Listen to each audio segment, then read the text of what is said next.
Muslims ask the question. Hey, by the way, why do Muslims kill? Another one. You are actors. You are actors. You get paid for this. You assume that I was atheist. No, based on what you said. Fine, but that's your assumption. That's your prerogative. I don't believe that. What do you mean that's my assumption? Epistemically, how would you come to a conclusion about the value of something? So if something is true or false? I swear on my mother's life. Last week you told me you're a Muslim. I swear on my mother's life. You told me you're a Muslim. Can you swear? Can you swear you didn't tell me? Okay, anyway, I swear, may God kill me right now. But now you told me you're a Muslim. Look, he's a hypocrite. These people, they work for DCCI Ministries. It's a group of 10 people. They work together. When they come here, they pretend like they don't know each other.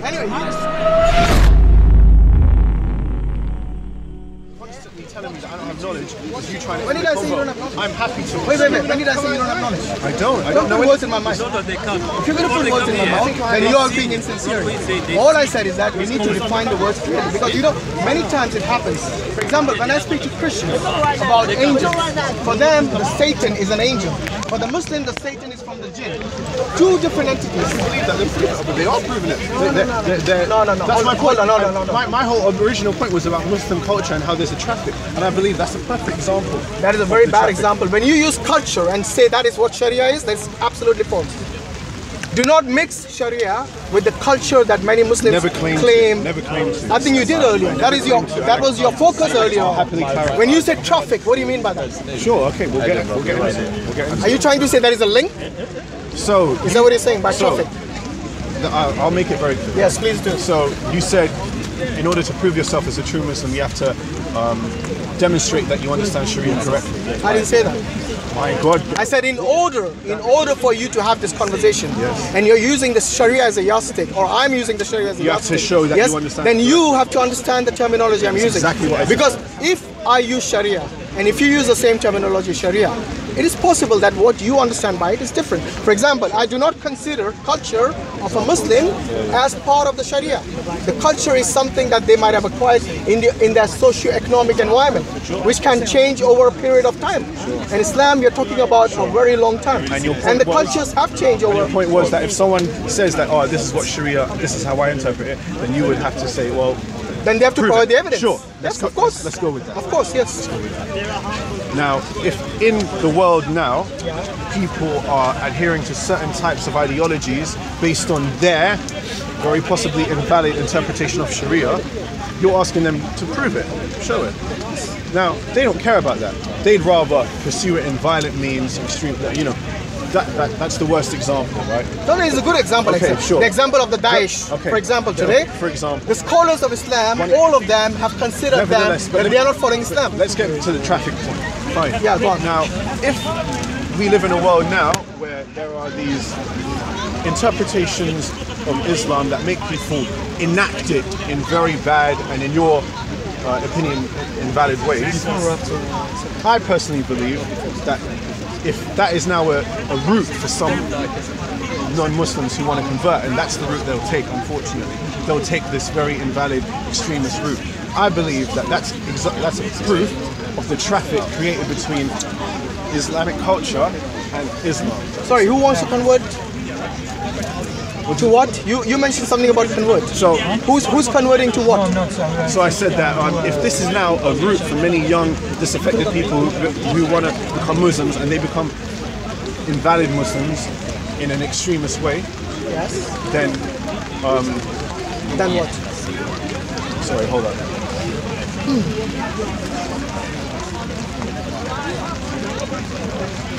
Sorry, I forgot the whole point. You lost your thought. Okay, that's fine, no problem. Look, I think you were trying to say that there are many youngsters who are motivated by this. I got it now. Sorry, by these Daesh people. Is that what you're trying to say? So the whole point, you have to show that the Sharia, as you interpret, is correct.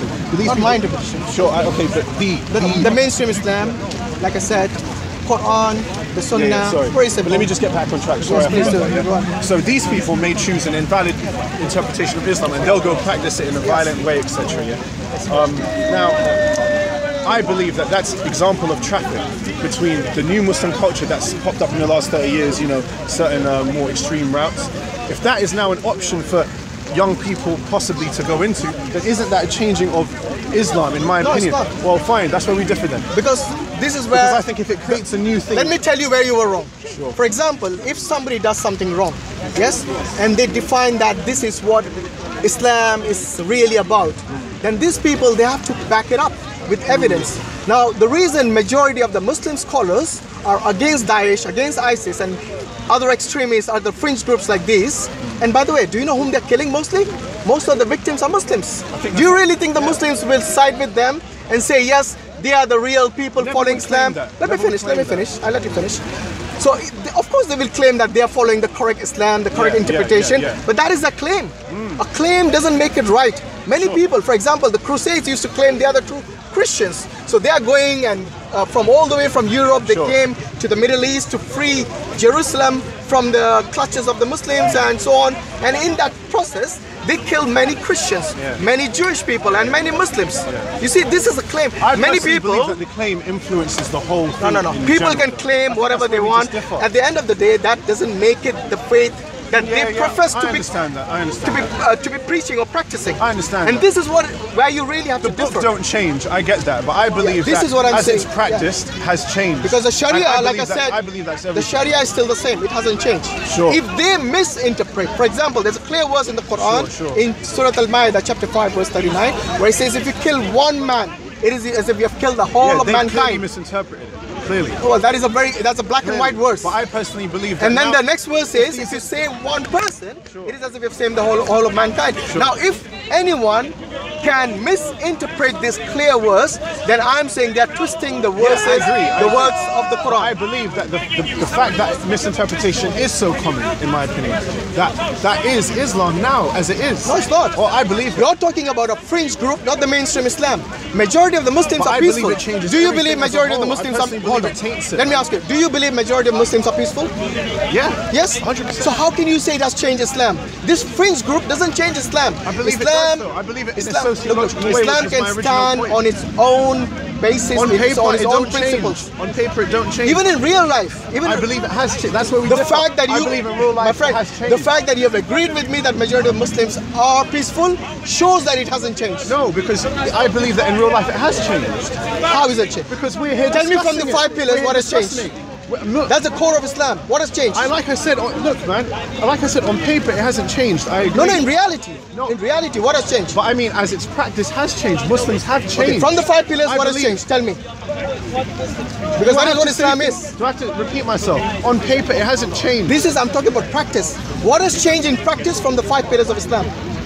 In a sociological way, I can go into many. This is not sociological. This is the core of the theology. I'm talking about sociology. Do you get me? You keep saying in Islam. Real lived experience. You never said. You kept saying Islam. Because that's what I believe. My friend, Islam is not just the social life. Islam includes your social life, your economic life, your private life, your political life. All this is comprises within the bounds of the Sharia. Yeah. So do not say it's just your social life. What has changed in the social life? Do the majority of the Muslims drink alcohol? Do they fornicate? Do they have to stop praying? Have to stop fasting? So what has changed in the social life of the Muslims, which you keep professing again and again and again? I personally believe many things have changed, and I'll give you. Give me one example then. Go on. I'll give an example. What has changed? Sure. Please do. If you allow me to expand. Yeah, please do.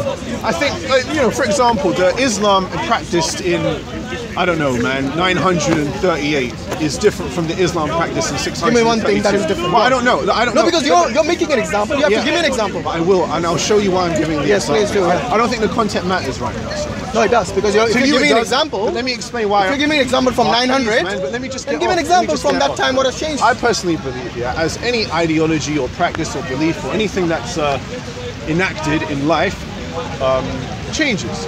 So let's say Christianity changed from its conception to how it now is. The same way that communism, as it was once practiced, is now different. How what has changed in Islam? So give me an example. That's what I want to know. Let me get to it though. Yes, please. You have to let me create context for the answer. Yeah? Go on, yeah. So I believe with any of the I don't believe Islam is special in any way.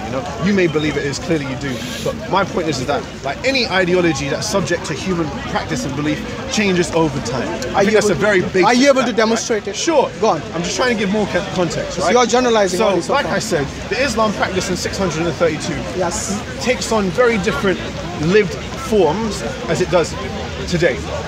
So today, there's a need, for example, for a Muslim to spend a whole Sunday day and evening to come here and defend the religion against people who may want to bash it and criticize it because of things happening in the world. Sorry, now, who does this? Many people here. Yes. So, many people or only few people? Because Islam, you're talking about 1.8 billion people. Sure. Do you think 1.8 billion come to the park and defend Islam? Can I just finish the point? No, because you're generalizing, my friend. You need to be specific No, as to what in Islam has actually changed. Let me just finish the point. Yes, so please. the fact that you're lived, Monday to Sunday existence has changed because of certain worldly factors that have changed Islam means that you practice it differently. Well, I think it does because the fact that you come here, the reason you can't give an the fact example, that we're standing in the rain having theological discussions means that there's a different type of social and political need to talk about Islam that there wasn't in 1951, for example. What has changed? I believe that is a change in Islam. What has changed in Islam practice? That's all I'm asking. I believe that's I'm not asking you who comes to Sunday and talks about Islam. All I'm asking, look, Islam is very clear. Follow the Quran and Sunnah in a nutshell. Sure. Has anything changed from that? No, not in that way. There you go. But I believe because that if you keep saying Islam has changed, then unless and until these two things have changed, then yes, you can say. I'm telling you that I believe that other things influence it, not just the things that you just listed. Look, I believe things have influenced the social life of Muslims. You're here and you're talking about religion. You're here as a Muslim talking about religion. I think that there's traffic between that and your practice. What are you on about? I don't know. What do you mean? So you're saying me coming here on Sunday, how does that differ? Wait. How does that affect anything that I practice during the weekdays? I think it matters. Other than the fact that I don't have these debates and conversations. I think that is that what he's trying to say? No, that is not really changing what I'm saying. No, because you said, look, the point you made is this: that Islam is an ideology, so it must have changed like the other ideologies. When I asked you to actually demonstrate exactly what has changed within this ideology, you were struggling to give me even one example. Because I'm giving you examples which you don't care Which about. example did you give about like Islam? The fact that you're here. That's not nothing to do with. But that's my the point. Sharia. That's my point. Because I believe that's a significant change in the way dawah? Is that what you're saying? Like, for example, bro, you can't go into a public place and, let's say you're not like. There will be people alarmed if a Muslim prays very loudly, for example. We've read these things in the newspaper. Someone called 999 because a Muslim was praying nearby. You hear these stupid things, right? And now that has made some Muslims feel maybe a bit, they might not pray loudly from there on. You know what I'm saying? And I believe that if there's a social or political change that makes Muslims maybe practice Islam slightly, I believe that's a change in general. Now, yeah, sure. What you're doing is you're just clutching at straws. We just disagree. No, I'm not. My friend, you're clutching at straws. We just disagree. For saying Allahu Akbar loudly in a plane, which will disturb people. Yeah. Yes. First and foremost, hold on. First and foremost, you need to realize this: it is not mandatory for Muslims to go in a plane and say Allahu Akbar loudly. If it was part of Islam that yes, you have to do that, then yes, you can say now they have to compromise with their faith. What is important for us is to pray 5 times a day. I've seen people praying in the plane, on the seats, quietly, without disturbing anyone. Sure. So this is an obligation that they have carried out in the plane without disturbing anyone. What you brought up, the example you gave us has got nothing to do with the obligations that Muslims have to practice. I never claimed it would. So give me something tangible that has changed Islam over 1400 years. Anything that you think that has changed. Conditions onto me which I don't. Which aren't relevant. My friend, you're the one who made the claim. I'm asking you to defend your claim. That's all I'm saying. Let me just conclude that I believe that's a change in practice. In what? What is change in practice? Saying Allahu Akbar loudly? Yeah, I believe. So you think there were planes back in 932 when people used to say Allahu Akbar loudly in the planes? I never claimed that. Because that's what you're saying. You're saying something has changed from that time till today. You just don't want to accept that. That is the worst example you could give, saying Allahu Akbar loudly in a plane. I personally believe that changes. Give me something tangible, my friend. Give me something that I can believe that Islam has changed. The only thing that I see change in this country, let me give you an example. In Islamic countries... You're not going to let me finish. Look, I gave you a chance to give you an example. Let me do it. I gave you several chances. It's not like I didn't give you a chance. Almost done. Let me just in this country, you cannot say the adhan loudly. Yes? In Muslim countries, it's permitted to say the adhan loudly. That is the only major thing I see which has changed. I believe that's one example. Okay, thank you for letting me talk. I believe that's one example. That doesn't change the Muslims' way of life. I personally believe it is. I personally believe, but let me just finish. Let me just do my Let me just conclude by saying I believe that if things change in the political, social, lived world, they have an effect on the way of any ideology. And I believe that that is just one of millions of examples, small examples, yeah, granted. But in the Prophet's time, they didn't have microphones. I don't care. They didn't have megaphones. So it hasn't changed really. I believe that's a change in practice. If you want to believe that, that's yeah, fine. I think you're just adamant regardless of what happens. But you will not believe what the Muslim says to you, but you'll stick to your own experiences of the world of the Muslims. I understand what you're saying. No, you're not. You're not even listening to what I'm saying. I understand what you're saying. I kept saying the core beliefs of Islam hasn't changed. That's all I told you. Mainstream Islam hasn't changed. I get what you're saying and I understand it. I just don't agree with it. That's fine. You're entitled to your opinion. And I'm not saying that. I do, but do not say that Islam has changed when it hasn't. Sure, you don't feel it has, I feel it has. That's it. Then you should be able to demonstrate at least one good example. I feel like if you haven't accepted my demonstrations, then we're just arguing on different points then. What demo? You told me a Muslim is not allowed to say Allah loudly in a plane. That is not even a requirement. Fine, I never claimed it was a requirement though. So why did you bring up that example? Missing the whole point that I'm trying to make. The whole point is here for you to show us. I feel like what I said was right earlier. We're going around in circles, man. Now, every example. How has the ideology changed? That's what you have to explain. Every example that I've given to him that I thought was relevant, he hasn't felt that is relevant. Nothing to do with ideology. I have nothing against him. We have different definitions and understandings. Okay, that's fine. You know what I'm saying? That's look, if you want to carry on with that, that's fine. Circle in circle, bro. But I do not see that as changing. I believe that's a change. As anything in the ideology within Islam. Cool. By the way, now can I ask you, do you believe in God? No.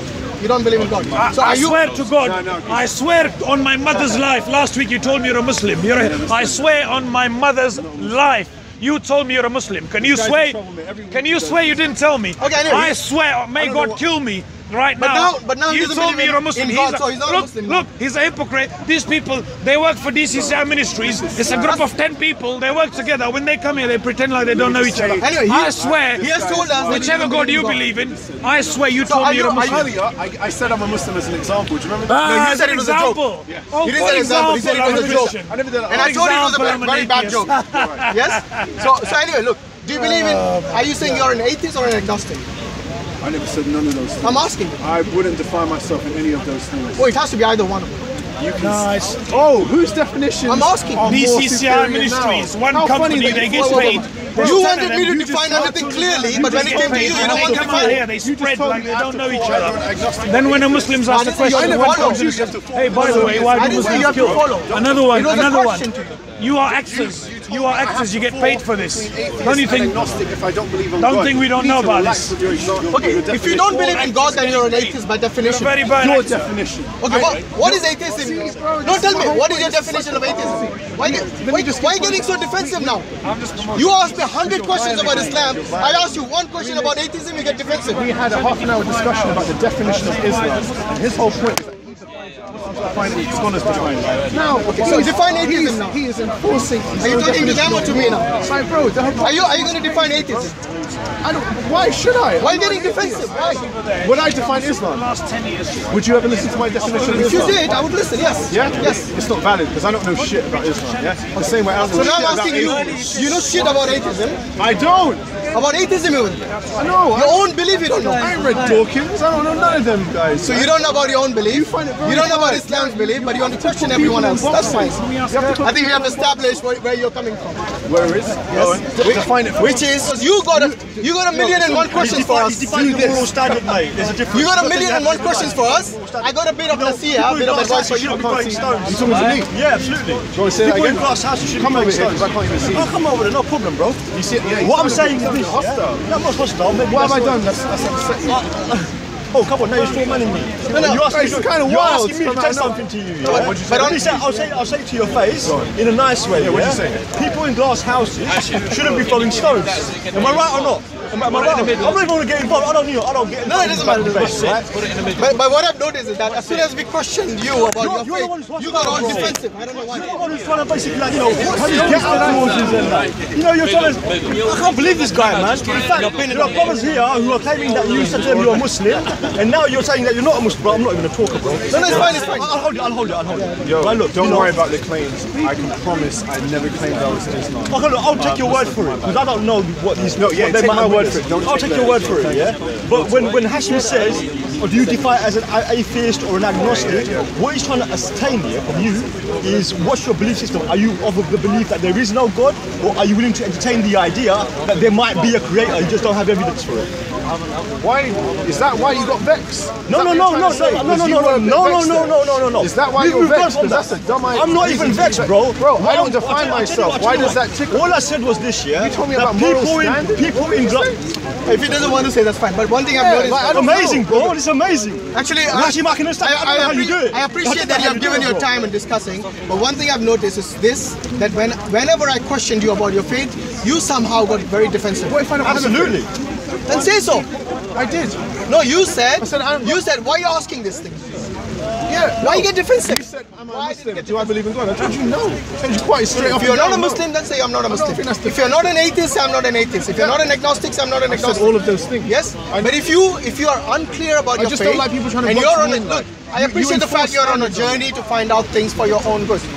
But you need to first, question things. How did you feel boxed in? You're joking. Sincerely. I kind of feel like you were only listening to me and not to him. He literally said, you need to do this. You need to go and get a belief system.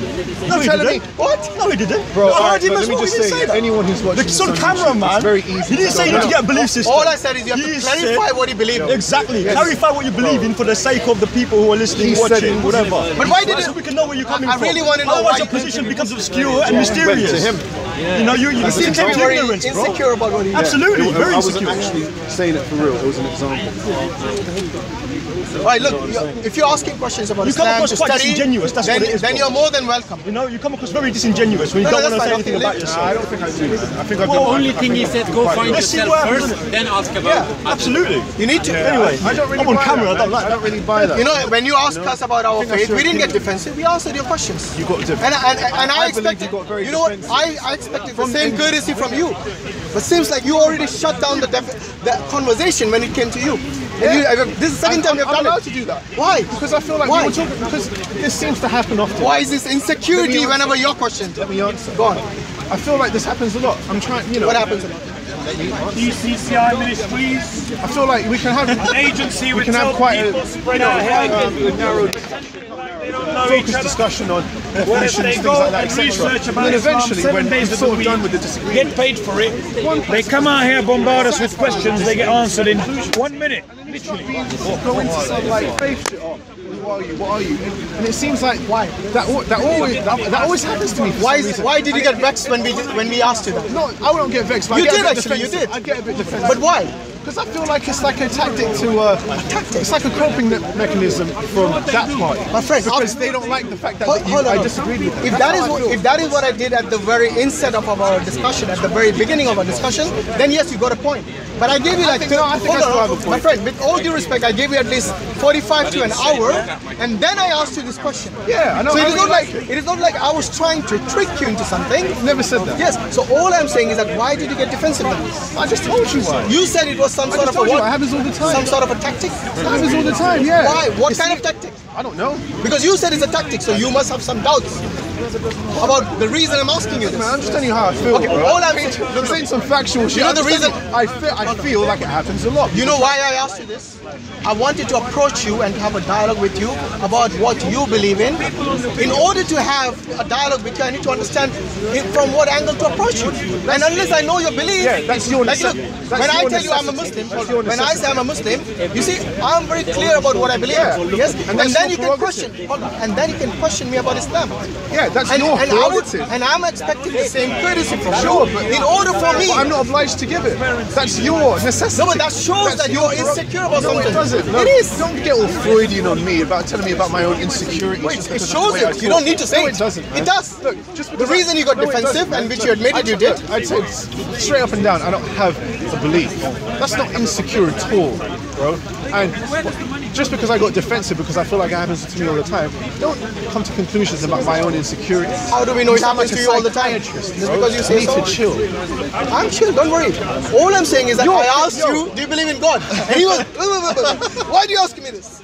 My beliefs I are already this. told you know, I like, acted like that. come on. I already told you I acted like that. If I was open to you and express my faith to you That's your and discuss prerogative. everything, That's your prerogative. the reason you're holding back on your belief. What is this Freudian After, stuff, man? trust me, It's like you're not a little child. I'm sure you have done your own research bro, and you have come to a conclusion. This is like the You definition of have at least come to a certain conclusion that you have certain belief. This guy's literally telling me, oh, I acted a certain way, you need to pay me back. You need to do the same thing I did. I was a Muslim. No, I didn't say that. You're telling me I didn't say that. You're basically I said if I spend an hour with you, I expect at least you to you tell me expect what your faith all these is. You know what I mean? expectations, I don't have to. I'm not obliged to meet your expectations. If you don't want to say your faith, if you want to conceal, be all cagey, that's your prerogative too. That's fine. On this question, no beef, right? Are you calling common courtesy something else? That's not common courtesy. Because look, he's telling you what he believes. I just told you that's not common courtesy. What do you know? Define common courtesy. Sure. No. Because this isn't about common courtesy. Well, I think it is because Fine. Well, he's asked you. No, he's telling told me. you. No, let me finish. He's told you what he believes. Okay. He now wants to know what you believe. That's called common courtesy. Now, if you're going to say don't box me in X, Y, Z and become all defensive, you know how that looks. Well, we have different definitions. Let me finish. You know how that looks. It makes you look very disingenuous. Very disingenuous. Bro, and that's the truth, bro. I feel like he's touching at straws. I'm not. Because I'm not touching at any straw. Let me. Look, let's I would call it insecure. read the comments in the video, bro. You see. Well, they don't exist yet. Okay, Yeah, but when they come, they will.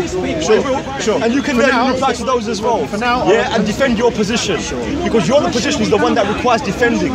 Because you are naturally quite defensive. Do you understand what I'm saying, bro? Well, he admitted he was defensive.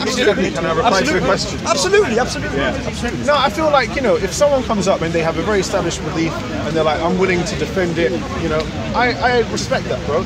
But I don't believe that automatically entails that I have to do the same. And for you to tell me that I'm rude because it's not common courtesy. I didn't say you was rude. Fine. I said you come across as He hangs up on words a lot. Fine. No, you're boxing me. I'm not being commonly courteous. The claim you claim we're doing to you, you're doing to us. You're guilty of what you claim. I'm going by facts. No. You just boxed me in. You just called me something. I'm not.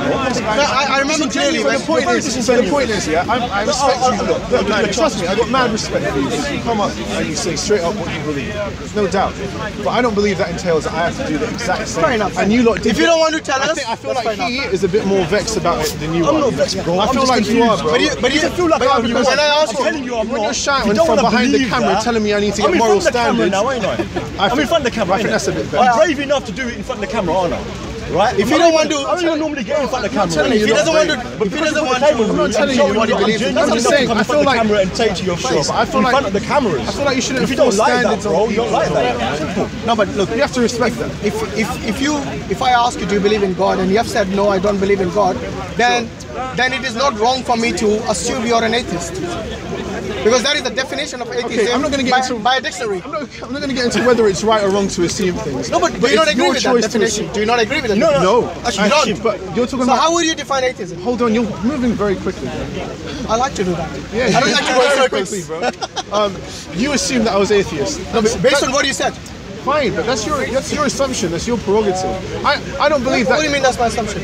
When you have clearly said that you don't believe in God, what else am I supposed to assume? Fine, it's your assumption. Fine. No, that's the dictionary definition of what an atheist is. Okay, fine. Someone who does not profess the belief in God. I kept asking him that, but he doesn't want to do that either. Yo, I'll be happy to address all this if you just give me time to reply. Go for it. Please define atheism. His belief. No. Well, we give I'll that get to that.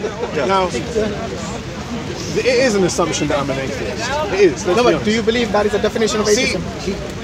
You have to let me reply. Yes, please do. Go on. You have to assume that your umbrella. You have to. And yours. I need to protect you as well because if you're a. Shall I hold your umbrella? No, I'm fine. You have to admit that it's an assumption to think I'm an atheist. Carry on. I'm waiting for the definition. Just give me that agreement and then we'll move on. No, because you said Whoa. you say you don't believe in God. Look, that's complete. I've repeated myself like 3 times what an atheist is. Bro, let me reply. And if you agree or disagree, it's up to you. So you believe that whenever someone comes up to you and says, I don't believe in God, yes, they're an atheist. By definition, yes. By definition of the word atheist. What do you think atheist means? I don't fall into neither. Define atheism from your standard. I don't know if God exists. Okay. So you're an agnostic then? Wait, You choose to define me as such. Do you know what they are? Let's start with the basics, my friend. Do you know the definition of an atheist? Let's start with that. Someone who doesn't believe in God, I think. Okay, is that you? No, I told you So already. you do believe in God then? But you're assuming that I'm atheist. But I'm My whole asking point you was for that. You're moving on, man. My whole point was I like to move on. I told you already. I just think it's kind of rude to go up to someone and assume they're an atheist and then tell them.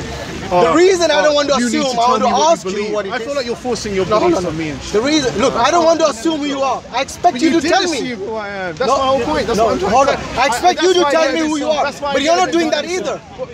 Bro, like He doesn't want me to assume. He doesn't want to tell me either. So what is the point of? Bro, I don't having have this no discussion? definition. I don't have no definition. Okay, you know what? Trust me. You go to any dictionary. I appreciate it. Yeah, but Listen. But my my whole friend. hang up is why do you need a definition? Because Because that it is helps us how to you understand in order to communicate and where you your, need to what your define. position is. Why Because does it, why otherwise, do you need that? no, I'll tell you why. Because it helps to understand you. If you don't want me to understand Do you, you why require it? No, Yes, you do. Because you know Why? why? Why? I'll tell you why. Tell me why you need to know where someone's coming In order to have a communication, you need to genuine understand the words that you're using. For example, I give an We've example. been doing that. No, but with atheism, we haven't. Because you're not willing to tell us your belief, and you're not accepting the dictionary definition. That's not the question. That is the question. The question You just missed it all was why this do you time. need to know what I am in order to have why a debate? would you be secretive about Why is it it? necessary? In would order you to have a lose communication, and how you to be approach proud you. and say I'm this? In order to approach you, I need to know why from do what you angle to approach you. Why? Brother, but why would you It's be on you to secretive prove that. about Why? it? Because you're in Speaker's Corner. Oh, so there's rules, are there? No, there's Yeah, no rules. so we In trying to Speaker's say- Corner, let me finish. Yeah, we're- See, now you have Ask assumed. me, I'll tell you Well, my yeah, Now answer. you have assumed what I was going to say. I assume. Yes, you fell for your own principle. I mean, you went against your own principle. Do not assume. I know it's raining, but there's 4 man's being built. Normally, No, but if you were to hide something, I'd think you got an agenda. normally, So why wouldn't you just be open Is that about it? what you agree? I would Is that assume- why Can you need can to? you speak to me? Not necessarily. All right. In Speaker's Corner, people come and have debates. People come and ask questions about your faith. Yes, and I'm doing the same thing. I'm asking about your faith. That wasn't the question. Why do you need to He know? asked me why. That is the reason I want to know about your faith. That is the answer. Want to know? Fine. Why do you need to know? Need to know? Yes, you said I need to know. No, if I need to now talk. he's just getting pedantic. Brother, some people have this Now you're getting personality. pedantic. If you approach me, I'll be want like, and who are need you? pedantic. First One tell me is who fine. you are. If you request, that's It's fine. England. But you never said that. You said we need to know what you are. We need to know where you're coming from. I'm asking you, why do you need it? Brother, You know what's amazing, bro? you know, one day I got beaten up very badly in London because I looked at the guy. The guy goes, "Why are you looking at me? Who are you?" Because me looking at him wasn't none of his business. And you're trying to have a dialogue without telling us actually who you are. You have your own definition. Is that right? I'm not an atheist. Actually, you got beat You might very be badly. agnostic. What is the definition of atheist? If you want to define me as that, it seems the most No, accurate. I'm not I trying to- wouldn't personally define Okay, it. fine, look. All it is, look, all it Yeah, is. why do you need to know? All right, look, Like, that's what it is. let me answer, right? Whether you want to call it need or want, we require something from you. Require is a need. Okay, so Let's stick to that. Okay, let's put it a Why? need. Yeah, why do you But- require it? All right. You want to ask In me order one to more know time you- or do want me to Sorry, answer I'm it? just Bro, sorry, my bad. because, you know- Just try and keep it on track. Why do you need Right, it? I want to know. Okay, look, all it is, right? I'm trying to establish, or Hashim trying to establish, whether you believe God exists, don't believe it, or you don't know. I get that, but And if you don't know, But why do you need to know that? No, That's the whole point. Why do you need to know whether I believe in God or We're not? coming to that. We're coming. Sorry, I know you've asked the question. Yes. Right? It's not a yes and no answer, so I can't answer you. I'm just very paranoid about people going off track. Don't on worry, this bro. It's cool. conversation. It's cool. It's cool. Look, you came to a public place, yeah, where there's cameras rolling. You can get a bit hyped, right? And you know, we feel like our buttons are being pushed. Right? I've been coming here myself since April, right? So I know what this environment can do to people. But look, there's no bad feeling here between us and you, right? We're not trying to straw man you. All it is, we're trying to understand your position because we'd like to engage with you, have a conversation, right? I agree. Right. Now, but you know what doesn't help, bro? Right? I'm being honest. Do you think I'm being opaque? No. you're being I'm not saying crazy. that. I haven't even asked you your name. I'm going to introduce myself. My name is Mohsin, right? I'm a Muslim, right? Now, I have no problem saying that because I believe in what I believe. For real. The idea here is, the fact here is that you don't know whether God exists or not, yeah? Right? So, by default, that would make you hate to do this because I know you don't like labels or being boxed in, right? But by definition, You're probably right. I'd fall into absolutely, agnosticism. yeah. But you fall into agnosticism, yeah? It's a simple thing. The whole point was, why do you need to know? Why does it matter what I I believe? think I've told you several times. In order to engage with you, Yeah. Okay, in order to have a conversation with you, let me narrow down onto that. Yeah? Why do you require that in order to engage with me, because I don't feel like I like to have a conversation with you. But why do you need that okay? it? But I'm just trying to focus on why you need it. Don't try to big yourself up. If you don't want to answer that question, the reason you keep asking this, why do you need? I'm an agnostic. Nice to meet you. The point is, I look, man, I respect you for asking me what I believe in shit, but I just feel like I don't require that. You know, if I go up to anyone here, obviously, most of the time they'll be telling me what they are immediately, like you do. But those who don't, I don't really mind. I don't need it to engage in a good. Oh, we don't mind if you don't want to tell us. No, but that's. You could have walked away any time during this conversation. Not to sound direct, but that's entirely it wouldn't have untrue, made us because you keep any saying difference you at all. require it to engage with me. You need it to. I'll tell you what I like. No, but you said that, man. You know what? You're lucky, because if you talk to me, I would want to know your date of birth, insurance number, whether you work or study. He's a nice bro. Believe me, because it's London, it's UK. Because you have to admit, people approach you want to know at least what they're about. I couldn't. Next time you talk to me, bring an ID. I'll tell you why. Valid. The fact that you can't, I think, is your own shortcoming. You haven't seen the reason why. If you are a Christian, I will talk to you about the Bible. Yes? If you're an atheist, I will talk to you about perhaps cosmology and stuff like that, about cause and effect. If you're an agnostic, I'll probably use a similar argument. So you see, the reason I need that's to your know. prerogative to use certain arguments for certain people. I'm willing. Can I finish without you interrupting? Using your own principle earlier, not to interrupt. I think mine is more admirable. Now you know why I need to know your belief. Wouldn't you agree with that? No, you're Christian about good timing. Geography. Or, why do you have to talk about Christians and Christianity, etc., etc.? The fact that you were able You have to admit, don't you think it's a bit limited and narrow? No, it's not limited. In Speaker's Corner, if people come here to have debates and arguments, it is very important for us to know what topic we need to discuss with you. No, maybe the religious people. A lot of people don't do that. A lot of people don't. No, even non-religious. We talk to non-religious people. And some of them. I talk to atheists. I talk to agnostic. Mohammaed here talks to atheists and agnostic. But a lot of people come here and they don't talk about theological things. They do. In fact, majority of the discussions are about theology. I just said a lot of people come here. Majority of discussions. I agree. But some people like me, sometimes I haven't talk about race or ethnicity. You know what I'm saying? I'm not going to go, I only talk about race with a non-white person. I only talk about feminism with women. That's what you're trying to.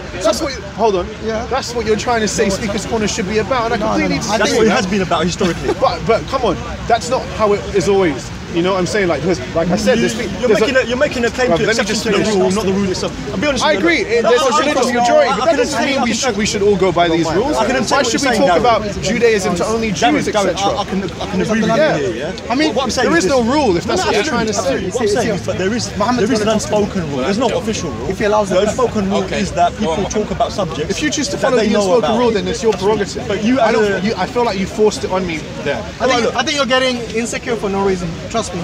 Nobody wanted to harm you. You brought that upon yourself for some reason. Credit to Darren, right? He has admitted that he's an agnostic by definition. No. Right? If he has, without boxing you in, without formality, I said, right? It would probably. That's the closest way to define you. Is that okay? Agnosticism is the closest way to define you. Would that be correct? Analysis from this? Before I answer, let me just say I don't believe there is any necessity to fall into any of these categories. Yes, it is. Okay. So let's say that we exist here today. Do you really think, based on your understanding of your research, my very limited understanding, whatever research you have done in your life, everyone else is here. We all are limited. No one is claiming to be all knowledgeable. Nobody's claiming to be all knowing. Yes. Right? We are not God. And the reason we say that is because we are creation of God. We are dependent beings. We depend on our parents, we depend on our societies, we depend on God Almighty. We cannot just exist by ourselves. We did not create ourselves. So have you come across these questions? Have you questioned yourself about this? How did we come into this world? What do you think? You tell me. I don't know. Of course, I've given this thought. You come every week? This is the first time I've had a conversation. I think I've never asked myself, oh shit, man. Okay, so where we come from, man? I remember last week when you said he's Muslim. Everyone who comes here would have thought that. So tell us, what answers have you discovered so far? Personally, I believe that you're,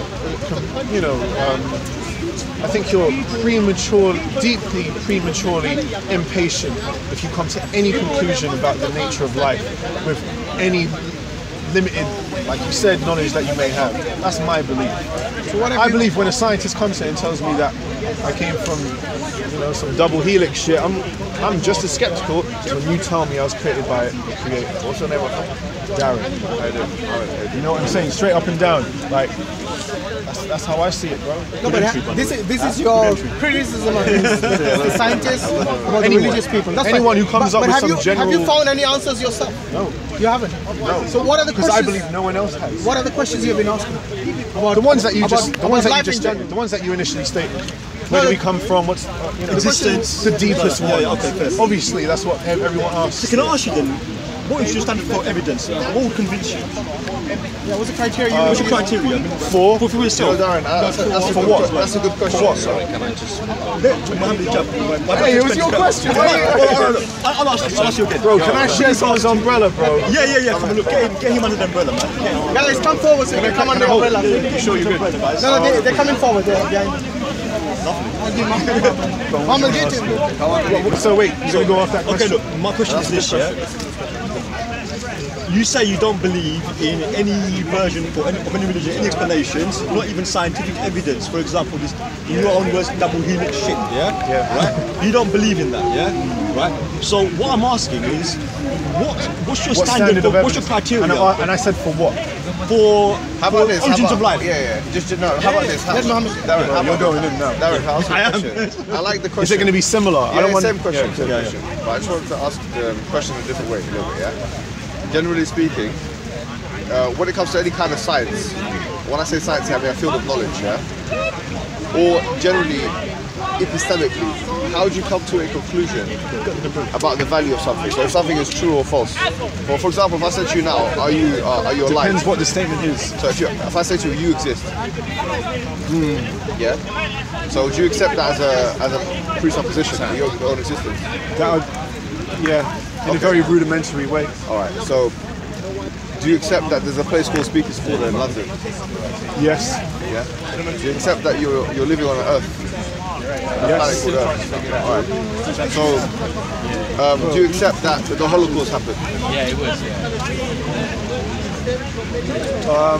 Yes. Yeah. Okay, so here, let's go with that last example, yeah? So for example, the Holocaust, you're a young man, you look like you're in your 20s or 30s, yeah? Maximum. So, maximum. No, 20s. I don't have one grey hair. I got a lot of grey hair. Anyway, You're in your 30s? Yeah, that's what I mean. You tell me I'm in my 30s. 17. Anyways, I was going to say to you that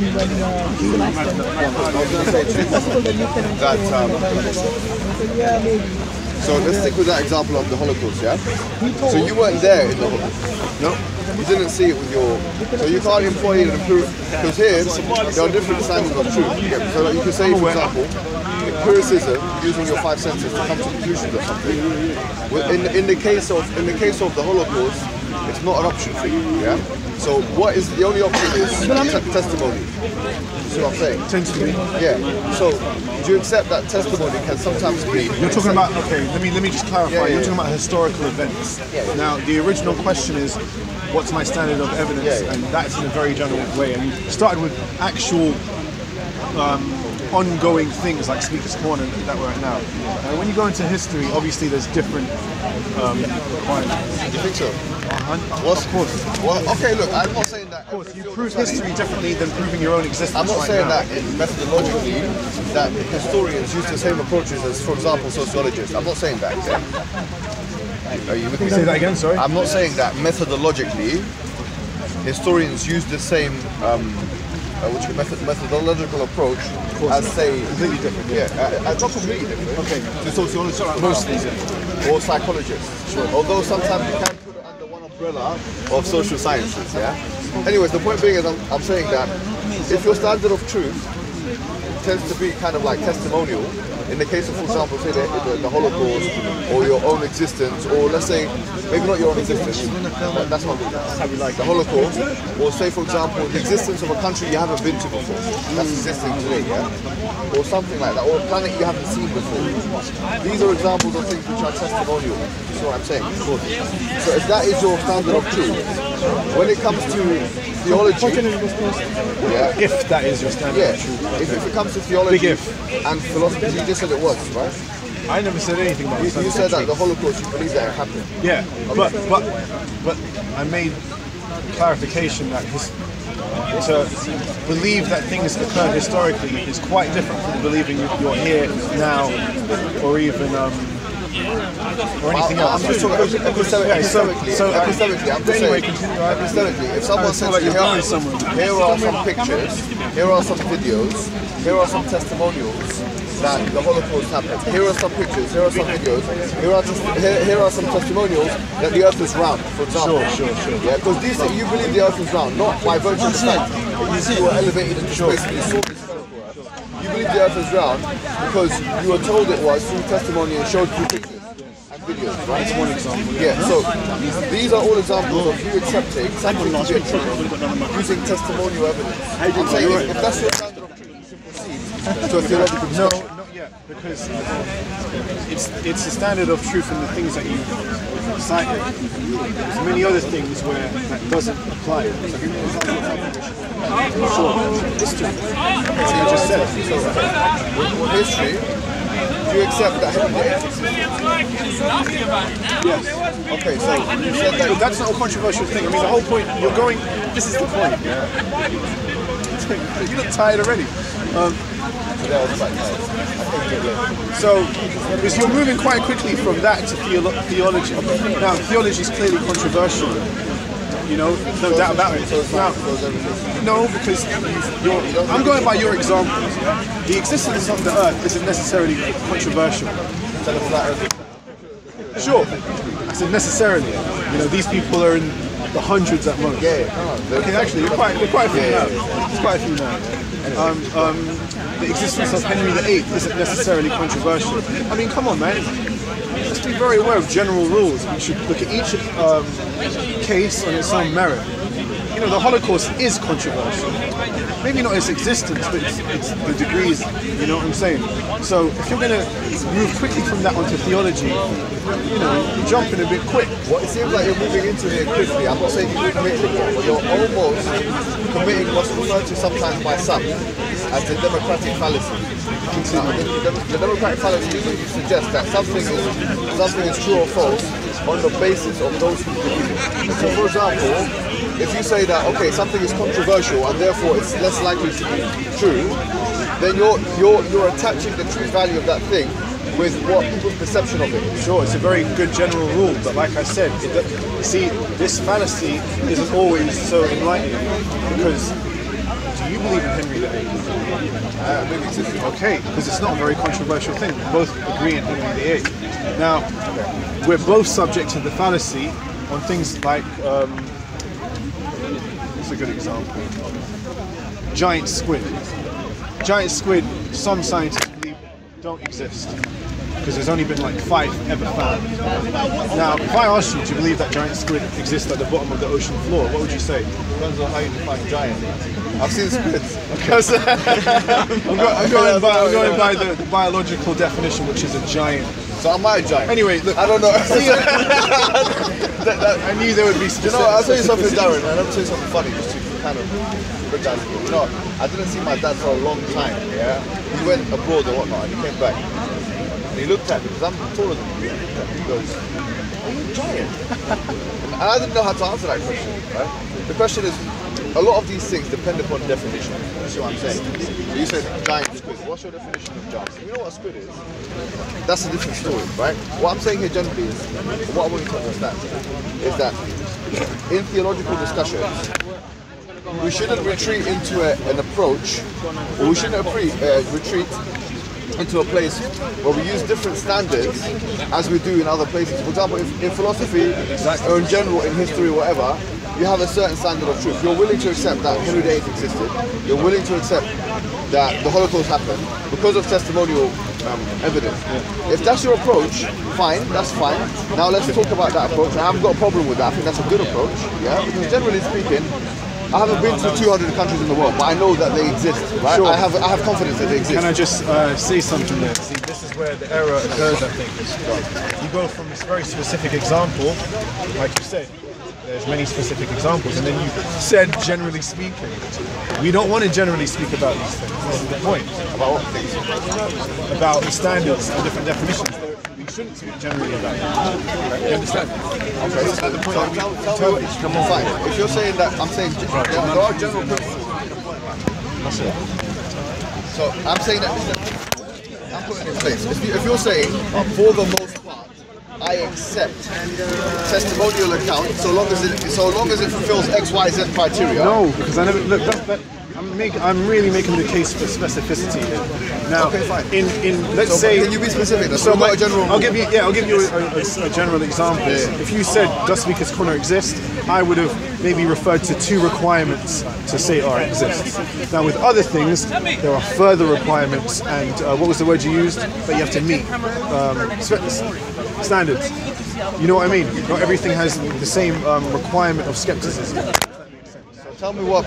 Like I said, some things are controversial, some things aren't. So okay, once again, as I said. Sorry, are we on the same page? We are on the same page, right? If what you're saying is that, for example, it's controversial for a reason which relates to its, for example, the primary source materials in the case of history, yeah? So something like the existence of, I don't know, Cyprus the Great or something, yeah? Or whatever you want, something obscure, something which happened in the Bronze Age or something like that, where the primary source materials are not conclusive. And you said, okay, that's controversial for an academic reason.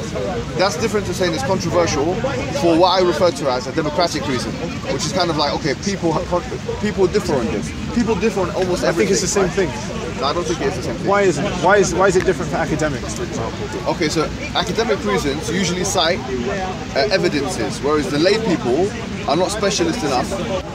What I refer to as a popular controversy versus an academic or otherwise evidence-based controversy. You see what I'm saying?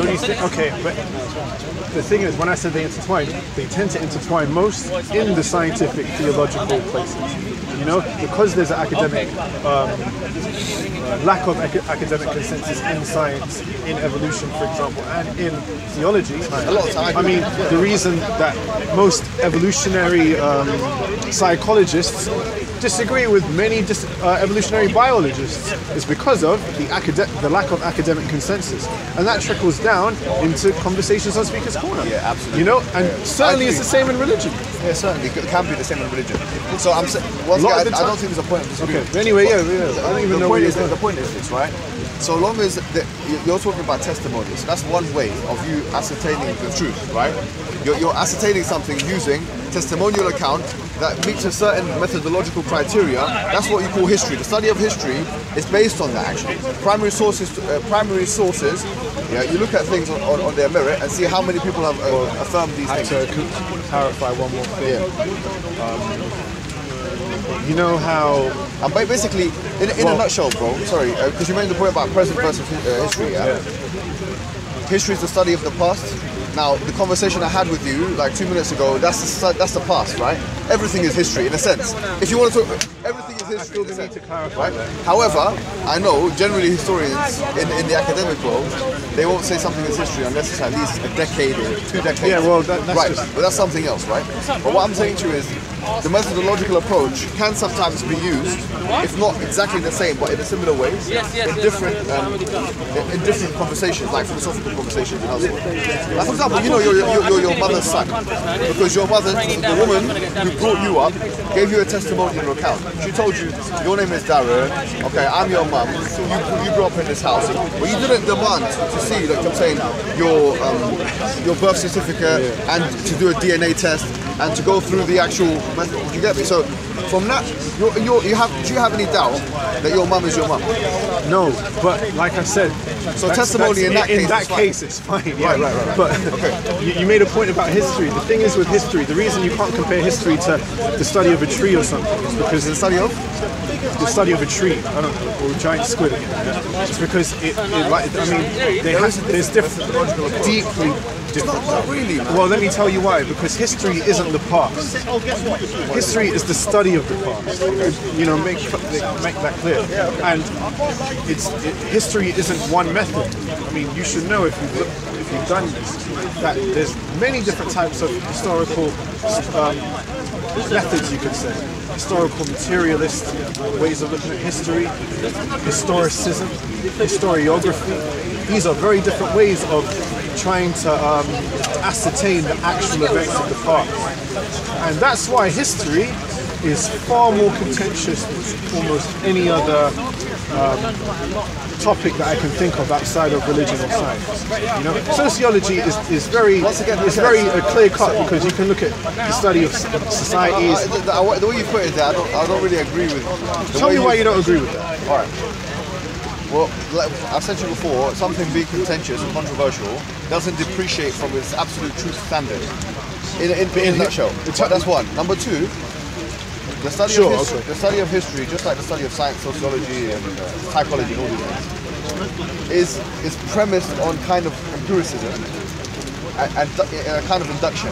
Yes. Yeah. So you were kind of making a big separation between history and science, but in essence, both of those studies depend upon empirical and inductive methods. No, and I can tell you why they don't.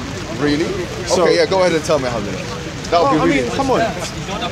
History doesn't rely on empirical evidence. Okay, so how do you collect evidence? What evidence? Empirical evidence is measurable, presentable evidence. Yeah. Okay, so you see the evidence. In the study of a tree, for example, I look at the tree, I study its physical. You look at the primary source evidence. Yeah, and then I can say, but in history, you're looking. It's not empirical though. It is empirical, of course. It's not empirical. What is empiricism? We have a different definition of empiricism then, because there is one definition of empiricism. Okay, so give me an example of a historical piece of empirical evidence. Any evidence is empirical. Any evidence. Because is there any empirical evidence proving Henry VIII? You could argue, yeah. What is it then? So the primary sources give me an example like diaries and this and that. That's not empirical, man. No, it's not. Because you said that's testimony. Testimony isn't empirical. You can go home. I'm going by your own definition. It is empirical. Testimony is empirical. Testimony is not empirical. Let me tell you why it is. Let me tell you what empiricism is. Yeah? Okay, you might. Bro, I mean, I might have to. I never get out my phone, bro. But you might have to get on your phone and check the definition of empiricism. Okay, empiricism. It certainly ain't testimony. For me, hold on. I'm telling you. For you. All right. Okay. That's what I said. Empiricism is something which relies upon the five senses in order to ascertain information. Okay? Everything in essence that you consume is a result of one of your five senses or a combination of them. So when you're coming to a conclusion of something, right, almost anything that you come to a conclusion about is going to be as a result of seeing something, hearing something, touching something, feeling something, or whatever. Very broad and vaguely. Okay, so in history, you can't have evidences unless you interact with them in one of those five ways. Therefore, history is as empirical as science. Okay, if you don't, fine. No, come on, man. If you don't accept that, you should see the difference. Okay, I've just told you how I've defined it. Now, if you don't accept this, it's fine. You can go home. We can both go our studies or whatever. It's fine. No problem. Yeah, I'll see your point of view. We'll differ on that. No problem. No problem.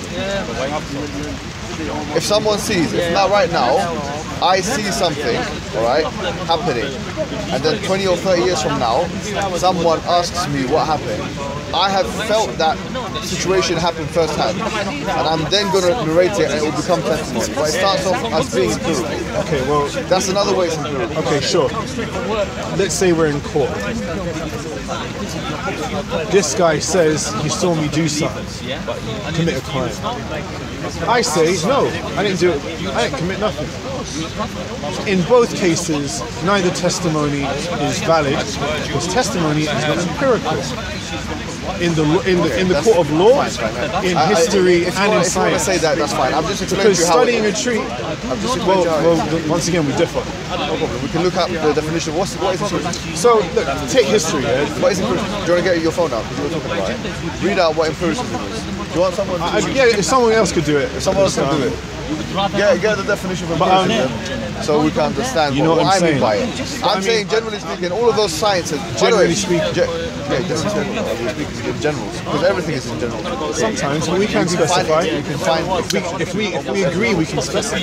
What I'm saying. We could talk about Henry VIII. That's a very specific example. Moreover, social sciences, by their very nature, attempt to mimic the natural sciences. You know that.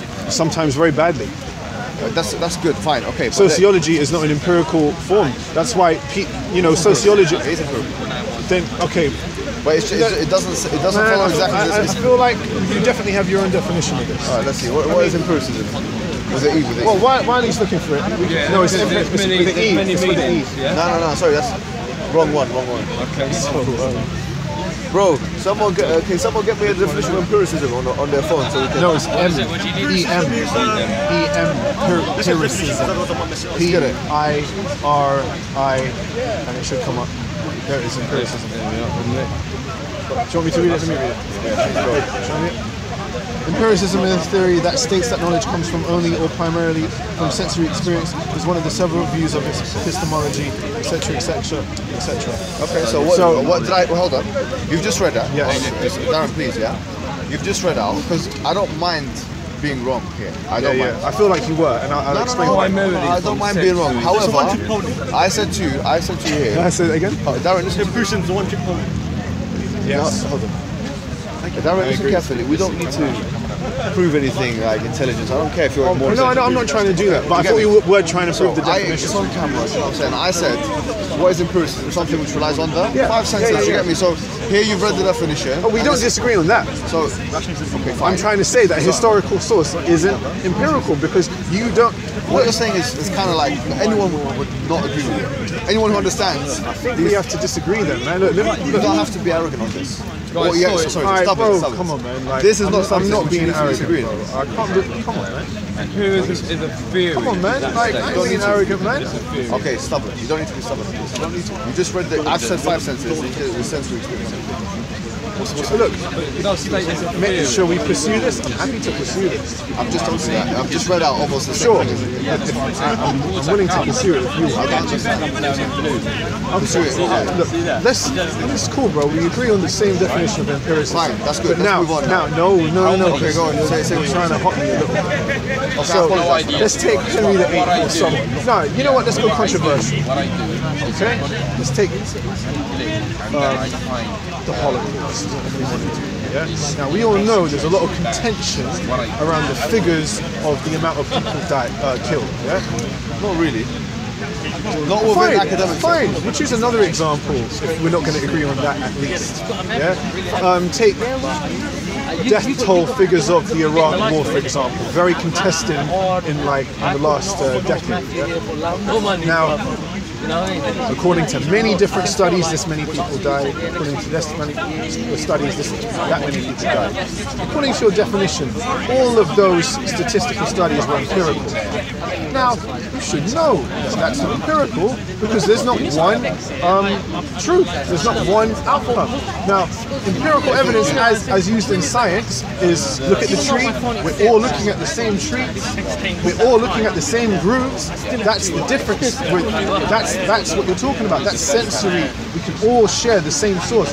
Now, if you're talking about sociology, which is supposed to be empirical, history, which is supposed to be empirical, it's never that because there's always different sources. You're misinformed.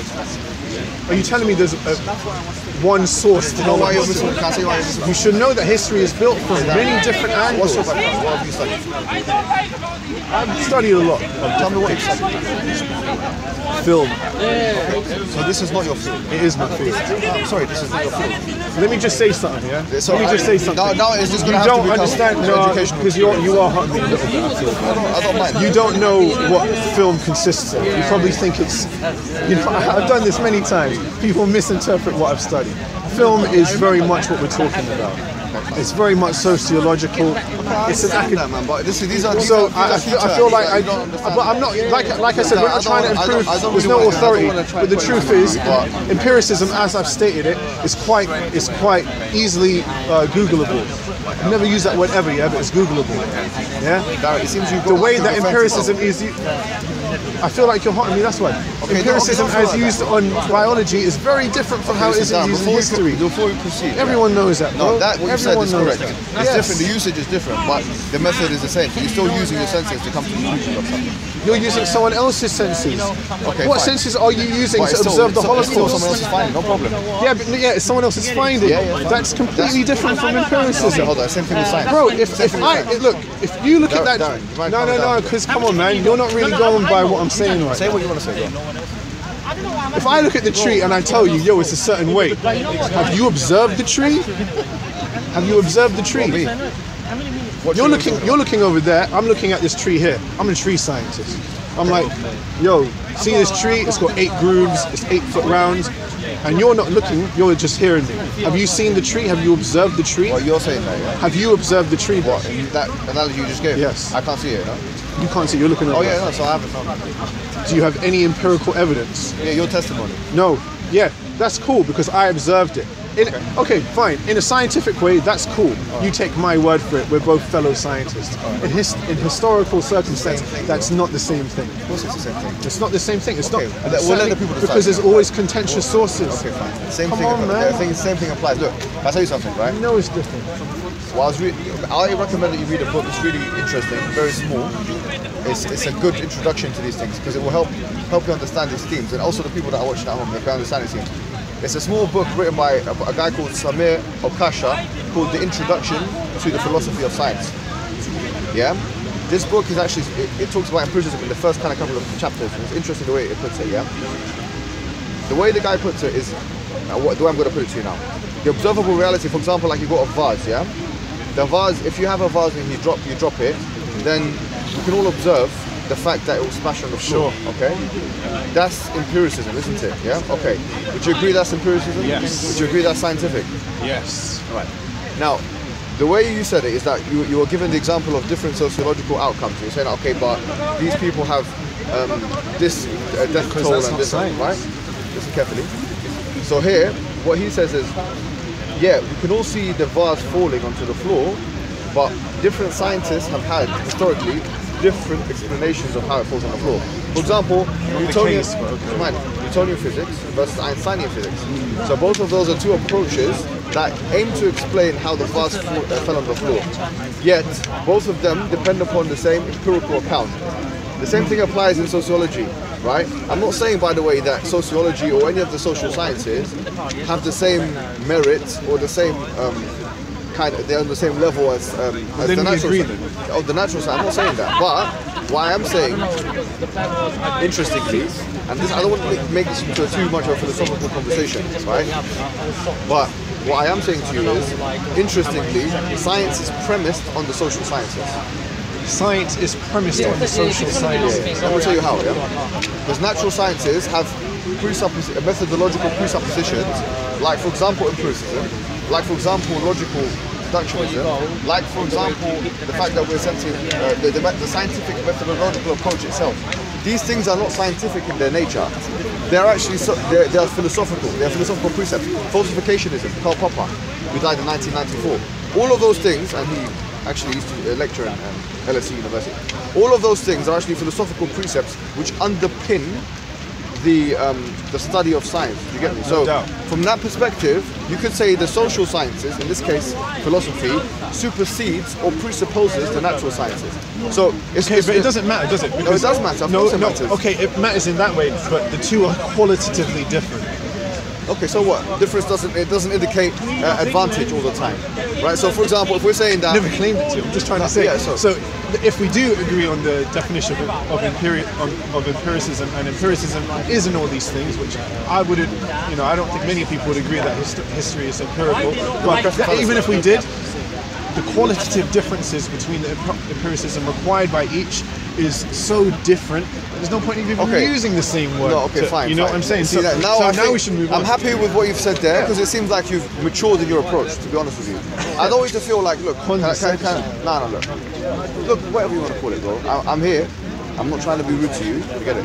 I'm just speaking. I don't take offense. Okay, look, once again, I genuinely do apologize if you take anything rude. I'm not trying to be rude. Honestly, I'm not trying to be rude. Do you accept my apology? Do you accept this? Are you sure? All right.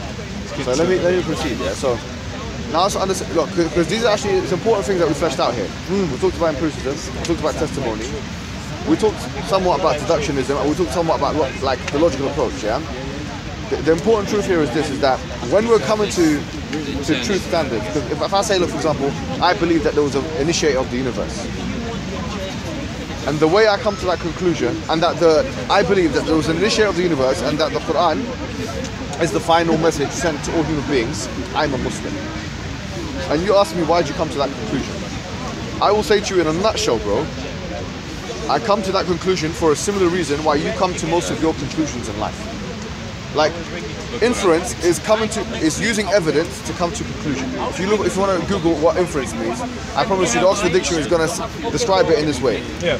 So my inference to the best explanation as to why we're here and what we're doing here is that, in a nutshell, bro, we're here because there was an initiator, creator, maintainer of the universe, put us into existence, and gave us purpose through both intrinsic methods and extraneous methods. So here, these are the two things I believe.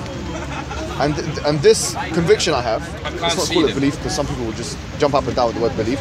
This conviction I have is premised on the same methods that me and you use in normal everyday life. So, I will say to you, instead of going through the arguments, because everyone here has heard the cosmological argument, okay? You heard it. You're an educated guy.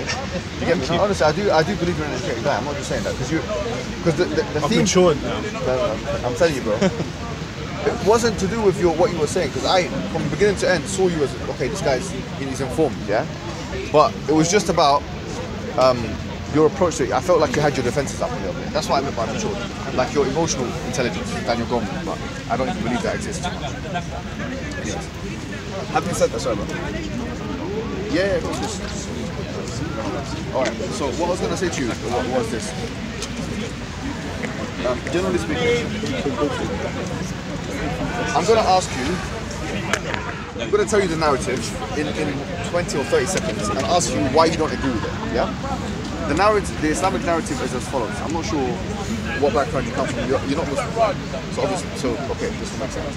The Islamic narrative is that the universe came into existence through the will and power of God, of this creator, of this entity, of this initiator, yeah, that always existed. He was the first and will always exist. He is the last, right? He put the universe into existence, he put human beings into the universe, and he ascribed purpose to human being, okay, by giving them a mission in life. That mission is to worship him, to submit to his codes and his will, to his laws, if you will. Just like everything else in life is submitting to his laws. Just like there's laws of physics, if you will. There is natural laws. There are also sociological rules. There are also social rules. Do you get what I'm saying? From that perspective, Darren, we believe that this initiator, this maintainer, this sustainer, we call God colloquially, right? God then gave each of the messengers the same message. These messengers are human beings that were born just like every other human being, except for Jesus and Adam. They were born just like all human beings, and those individuals came to their people, respective peoples in time and places, to tell them to basically worship God and submit to his law and do good to your fellow man. With the exemption of the final messenger, all of the messengers were sent to their respective times and people to preach to their communities. The final messenger of Prophet Muhammad was differentiated in so much as he was sent for all of humankind. Do you get what I mean? Now, this is meant to resonate with you. I mean, frankly, we believe in something called the fitrah. Fitrah is the predisposition. Me and you are psychologically, according to Islamic thesis, predisposed to submit to a higher authority, a higher power. And we're meant to recognize this authority intrinsically, axiomatically, yeah? So I would say to you, if this doesn't resonate with you, first of all, does this resonate with you? And if it doesn't, what flaws or problems do you see in it such that you're not willing to take that first step in order to potentially be one of those members of people that follow the prophets? That's a hard question. What's the answer to that? Just don't buy it. That's what it is. If I say to you, I mean, you have to admit there's a lot at stake here. There's a lot at stake. It's literally the reason of existence. More so from your side. I'm not going to just take a little convenient thing that makes sense. It takes far more than that to prove life and existence. And I feel like it ain't enough. I don't buy it. Okay, you don't buy it, but if you say that you don't buy it, now you have to justify it. Because I'm saying that you don't have obligation. Yeah, no, I don't mean it like that. I meant you have to justify it epistemically. So what I meant, so we said already, we discussed like standards of truth. It seems like what you were saying is that in terms of standards of truth, you would accept testimony, you'd accept things like empiricism to some extent, right? You'd accept these things to some extent. Yeah, so I'm saying here, why is this case any different? What's problematic about the thesis? You asked me if I am my mother's son. Yeah. There's no contention. I can prove with a number of ways to prove it. Now, how would you do that? Well, you believed it all your life, you've never done a DNA test. Maybe I have done a DNA test. It's enough for me. Maybe I just know I'm my mum's son. Maybe I'm faith in the idea that I'm my mother's son. Why'd you fight that? Could be fake. I don't know. But it doesn't matter. I mean, that's just one example. I mean, I believe I'm wearing a coat right now. You know, it doesn't take much for me to. There's not much at stake. If I, have to start finding about ways to prove that I'm wearing a coat. There's not much at stake, so I'm not going to bother. When you ask me, why do you exist? Why does everything ever in existence exist? You know, it's gonna be deep, like the process at which you become convinced. I was gonna say to you, so that's not enough to convince. You're telling me what's wrong with it. That's not enough. If it's just okay. I mean, let's take a contentious historical issue, something that you might have looked at. You must apply your best standards of skepticism. Well, see what I'm saying? That's dead, man. You lot better edit that out. Yeah, the guy. Free from that behavior. So basically, he must be high or something. You know what? That was on live and people will see good. He's just made himself look stupid. Go on. I can't remember what was it. Yeah, so they do. Oh, you were saying take historical contentious. Yeah, so imagine you've looked at something in history and it's quite contentious, but you really want to figure it out. You want to come to a conclusion. So you apply quite high standards in the way that you go about this. You have rigorous and informed skepticism to come to the conclusion about whatever it may be.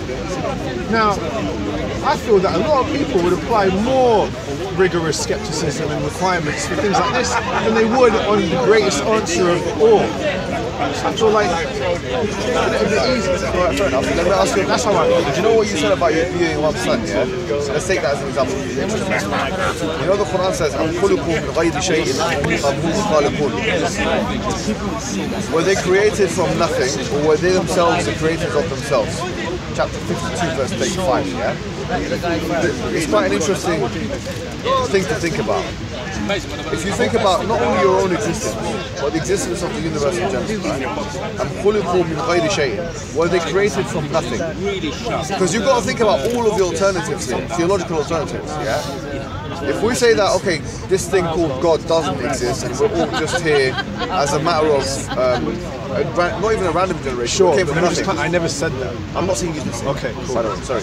By the way, I never said that you said that. And let me make that clear, right? You never said that. The question is, what options do you really have, right? Yeah, because let's get into it. Yeah, so the Quran says, أَمْ خُلِقُوا مِنْ غَيْرِ شَيْءٍ أَمْ هُمُ الْخَالِقُونَ أَمْ خَلَقُوا السَّمَاوَاتِ وَالْأَرْضَ بَلْ لَا يُوقِنُونَ. Well, they created from nothing. So your first option is that the universe, or you, came into existence generally from nothing. Yes. أَمْ هُمُ الْخَالِقُونَ. Did you create yourself? You know that can't be the case because it would assume existence and non-existence at the same time. The same thing applies to the universe, right? Did you go and create the universe? Obviously you didn't, right? Did you say that something in the universe created the universe? You can't say that, right? So, the only thing I can think of that an atheist will say is that the universe was always created, was always there. In which case we can have a discussion about contingency, or they can say there were multiple universes. But then again, there will be an infinite amount of universes, all of which will progressively go backward, which would mean you'd have one universe and have to start everything up. The question is, how do you explain existence when all of the atheistic models seem to be completely out of line with that which is your approach, which is really a testimonial approach, a logical approach, an empirical approach, It's all of those things are out the window with atheism. Yeah, there's actually no deductionism, no inductionism, no empiricism, no inference that you can make that will make atheism a tenable option for a rational actor. I agree. Yeah. From that perspective, you're actually forced, in a sense, compelled to steer towards a theistic alternative. And if you are forced towards a theistic alternative, the question is, when you realize that God does exist and the universe is in existence and we are in the universe as actors, rational actors, what are we doing here and why are we here? And the question is, what narrative, what meta-narrative better explains our existence than the one I gave you aforehand? None. So why don't you just Because they're all accept it? equal. This is what it's really about. You gave me a list of conditions in the Quran, all these possible ways that we might exist. Are you limited to those? What do you mean? As options? The ones I gave you, I think we're limited to, yes. I don't. So give me something else. We don't know. No, hold on. Consider that. I've just said to you that the only option No. for the creation of the universe. That's another condition. What? We don't. I mean, surely you're aware of the fact that there's certain things that we don't know. Can you tell me what was happening 900 AD in Botswana? Probably not. You know why? Because there's not much history in that part of the world at There that is. time. AD, yeah, of course there is. Botswana. Okay, maybe that's a bad example. Yeah, I mean, very bad.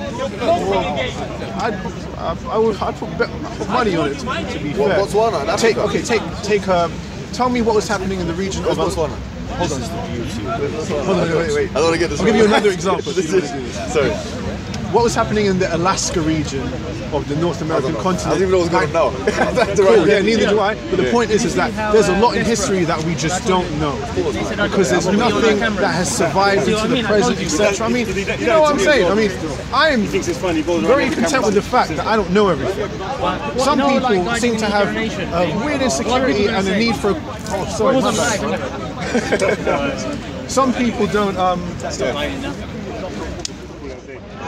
Some people, I feel, are very insecure with this fact. I feel some people are very insecure with this fact. Their coping mechanism is to often, sometimes use much. These people will sometimes use logic and ration to try to come to the most amenable or convenient way of explaining things. Now the truth is, bro, them man are all being impatient in my opinion. There's things that you will never know. Yeah, true. Same thing. Okay, that's fine. Yeah, there's things I'll never know, and I'm cool with that. And I personally believe that the biggest question of all is certainly not the one we know. You know what I'm saying? I mean, if you hold that thought. We can talk about that. But I'm saying, bro, if man don't even know like the state of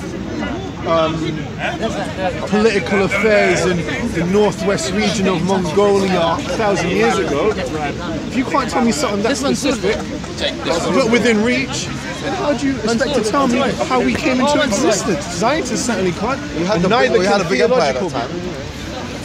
Well, you had the starts of the that's an example. That's not. The point is that there's a lot we don't know, and I believe that this is certainly. No, I'm not saying you're. Tell me why it's a cop out. I believe it's a cop out because look, you're right. That I'm not making the argument that we know everything. That's not. What you're doing now is called a straw man. It's a straw man fallacy. Because what I feel is straw man. I've not made the argument that we've got two presuppositions, right? One of the presuppositions is that you need to know all knowledge in order to come to understanding about our beginning. I don't know if that is a presupposition. No, because you might have misunderstood me. I'm not saying we will know once we know everything. There's certain things we won't know. Okay, so what? Agreed? What's that got to do with it? That's the point. What's that got to do with it? Okay, well, if you don't see it, then let me clarify. Do you believe that there's some things we'll never know? Yeah, I do. And that's it. I never said that, once we know everything, then we'll know it. That would conclude that I believe everything is knowable, which I never claimed. So what's that got to do with the discussion of our beginnings and why we're here? I believe that it might be one of those things that we'll never know. How can you prove that? I don't need to prove that. Okay, so then, how can you? How is this relevant? Come on. I think that's entirely relevant. what's your name again? Mohammaed. Yeah, I think that's entirely relevant. So you're saying this, okay, look. I believe, bro. The thing is, look, hold on. If you wouldn't accept this for, let me tell you, let me give you an easy example, right? It seems like, once again, and this is why I end up having to,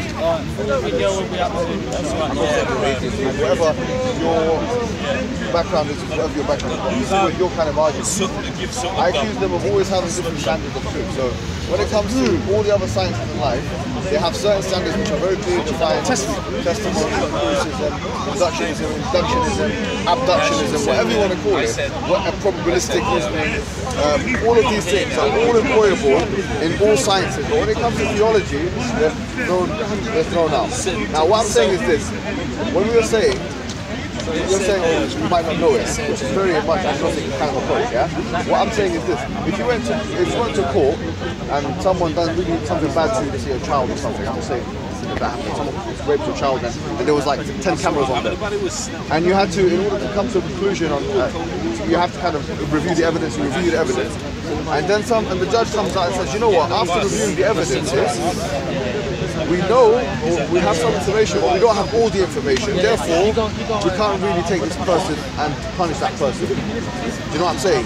It wouldn't be something you would accept. So once again, your standard of truth, if you were to really employ it where it counts for you emotionally and psychologically and in your life, you wouldn't allow, you would call it injustice, right? So in the same way I say to you, look, if your standards of truth are such that you've just mentioned, the ones that you just mentioned, we just gone through, and I've given you this kind of outline which fits that standard of truth, why not accept the standard of truth? No, because I think, once again, you've misunderstood it, because take the court analogy. There may have been a way of finding out about all the facts and therefore coming to a conclusion about what actually happened. I'm saying this is not the case. There's many things that we won't know, they cannot be known within our scope, at least. So that's what I believe. I mean, I don't believe I have to verify that, bro. I mean, because you've agreed that there's some things that we'll never know. I don't see. And so when I say, oh well, this is one of the things that I believe we'll never know, you suddenly have a problem, even though you agree that there's things that we never know. You have no reason to. That's the point. So an agnostic will say, we can never know, or we can say, I will never know in the first person. I will never know what happened, right? And I will say, do you know that you will never know? I don't see how it's relevant. It's very relevant. Tell me why it's relevant to know whether you know. Just answer this question first, and I'll tell you why it's relevant afterwards. I'm asking you, do you know that you'll never know? No. How do you? Okay, so why make the point? Because I'm applying the same principle to that. No, but there's certain things I don't know. I might not ever know if I know. Bro, come on, man. Hold on, listen carefully, man. If your belief is that, okay, this whole thing is that you never know, right? And now, obviously, you're a result of your experience and your knowledge that you've acquired in, let's say, 28 years. I'm guessing it's 28 years. All right. You said I was in my 30s earlier, though. So I said maybe. You redeemed yourself there. Okay. I like your jacket. ASOS. I like the logo.